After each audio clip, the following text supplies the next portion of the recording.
Stuck underground with a roaming horde of goat-like demon people. What could possibly go wrong? Hello everybody, my name's James. This is called Songbringer. It's a game that came out this week on the App Store. It's been available on PC for a while, and I'm quite taken with it. It is an explorative RPG in the mold of something like a Zelda. There's an overworld, which you can't see right now because I'm deep in a dungeon at the minute, which has single screen locations that you pass between and enemies that respawn and all that kind of business. But it's dressed up in this fantasy / sci-fi garb with graphics that remind me a lot of... Did you guys ever play Super Brothers Sword and Sorcery? That really, nice game from Capybara. Yeah, reminds me a lot of that. I'm going to see if I can get up here and through this door. Can I smash it open? Open! I might need to go and get another key from somewhere. Keys are the... Yeah, keys are the key here. If you're wondering why I'm smashing the absolute ever-living crap out of everything, like maybe more than is strictly necessary, this is how you have to play this game. Lots of stuff requires being hit several times. It's quite, well, satisfying after a while, I'll be honest. See, look, all of these big stone blocks can be destroyed by battering them repeatedly. It's cathartic. I quite like it. Part of what's fun about this game is the atmosphere. It's got this weird wow kind of thing going on with it, where the soundtrack and it sounds all sci-fi, but like 70s sci-fi, you know, the old-fashioned neon-tinged stuff. And even though he's got a sword, it kind of sounds a bit lightsaber-ish, and I don't know, it's got a nice weird kooky vibe. The atmosphere is slick, and it makes me want to hang around in the world, which is good because the world itself is procedurally generated. Whenever you do a new run, things are slightly different. Now this little pillar here, if I smash it to bits, hopefully I will get scanner drones. These drones scan the area, producing a digital map. Okay. Another button has popped up there. You can see there are some other bits and pieces I've picked up along the way. There's bits of gear and equipment that can be used. I've got some nice bombs that I can drop. I've got something which I think is invulnerability, and something else which I throw, and to be honest, I'm really not sure what it does. The main reason to keep moving around here is exploration, and there's a little map you can kind of dimly see in the bottom kind of leftish corner next to the control pad, which incidentally is fairly comfortable to use. I think this game has support for joysticks and whatnot, control pads, which might be worth using. Whoa! Sorry, this is freaking me out now. Can I smash anything here? Because like my way is being blocked and I don't think I can get through this bit. Maybe if I smash this.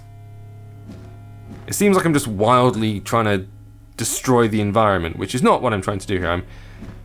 I'm approaching different bits of this map because I've encountered a lot of areas that I've had to visit, then go back to later because I've been able to activate something somewhere else or access. See, look, I can gradually put that light out, and as I chip away at it, sometimes they reduce in height and get dropped down to dust, and like almost every part of the map is kind of destroyable. I may have to come back to this one.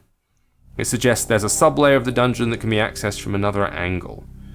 So in the meantime, let's go downstairs and see what's here. Ah, right, I'm back here.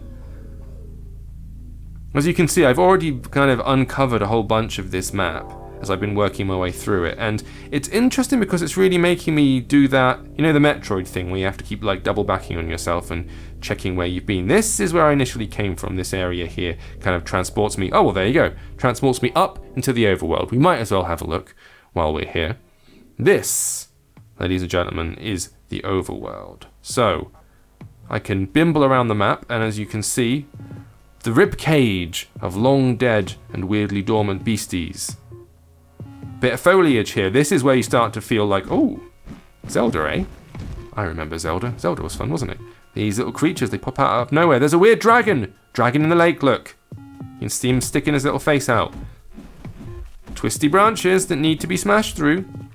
Now these respawn, so kind of as with Zelda, you can sort of just run past the enemies if you want to, but the stuff in the dungeons, they need to be dealt with, because you need to make your way through weird porcupines up here, flocks of birds, weird fluxy music that I'm quite into. If I go down here, I think this is a shop. Let me just double check. Because you can obviously buy, there you go, yep.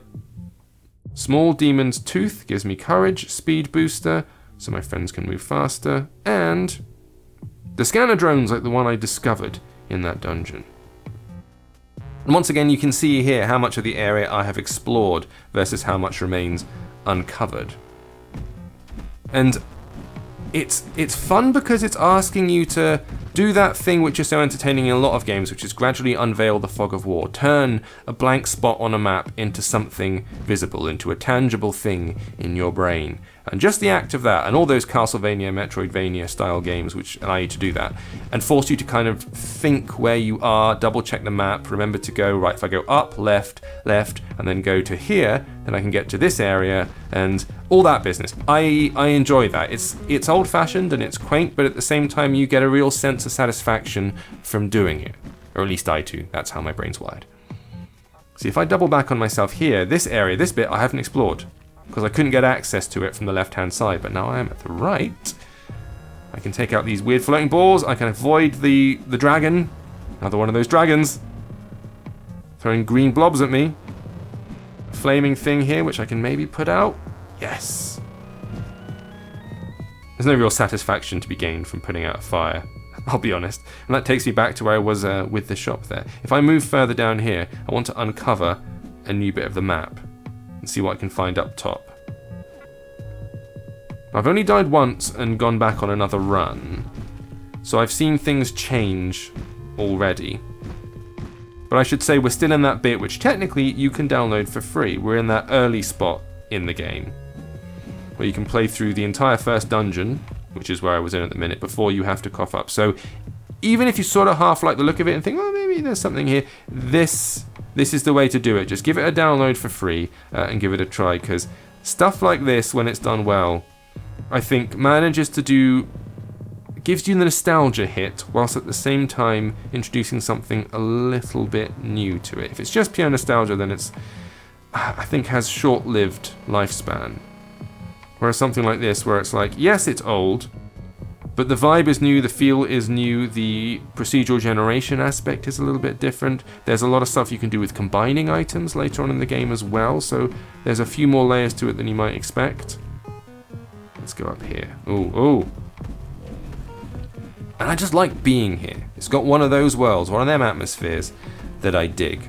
So if you think you might be into it as well, Songbringer is the name of it. Download it for free on iPhone and iPad right now, and check the Google Play Store for Android just in case, but it may not be there yet. Regardless, thank you for watching as always, and I will see you next time.